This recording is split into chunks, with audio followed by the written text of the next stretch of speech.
রোশনাই ধারাবাহিকে দেখেছিলাম রোশনাইকে আরণ্যক চ্যাটার্জি পড়ে গেছে এইরকম একটা খবর দিয়ে গাড়িতে তুলে নিয়ে গেছে রাজেশ। ওকে স্প্রে দিয়ে অজ্ঞান করে দিয়েছে। তারপরে গাড়িটা ঠেলে জলের মধ্যে ফেলে দিয়েছে।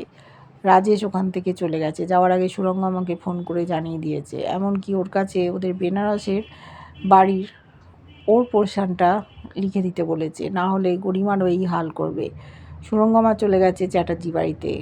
ওদের বলেছে আমার মানত ছিল ওরা বাসন্তী পুজো করবে, সেই পুজোতেও ঠাকুর দেবে। এই নিয়ে ওদের মধ্যে কথা কাটাকাটি হচ্ছে। শেষ পর্যন্ত ষষ্ঠী পুজোর সমস্ত দায়িত্ব ও নিল। খবর চলে গেছে আরণ্যকের কাছে। আদিত্য ফোন পাচ্ছে না, কোথায় গেল মেয়েটা। এমনকি যে ছেলেটা নিয়ে গেছিল তারও কোনো খোঁজ নেই। তার বাড়ির লোকরাও বাড়িতে নেই, তালা বন্ধ। কী হলো? নিশ্চয়ই কিছু ঘটেছে। আরণ্যক যে সুস্থ জানতে পেরেছে আদিত্য। নিচে নেমে গেছে আরণ্যক, জানতে চেয়েছে তোমরা কি কেউ আমার নাম করে রোশনাইকে ফোন করেছিলে? কোথায় গেল? নিশ্চয়ই তোমাদের কাজ। সুরঙ্গমা অস্থির হয়ে যাচ্ছে, ভাবছে ধরা পড়ে যাবে, কি হবে দেখতে থাকবো।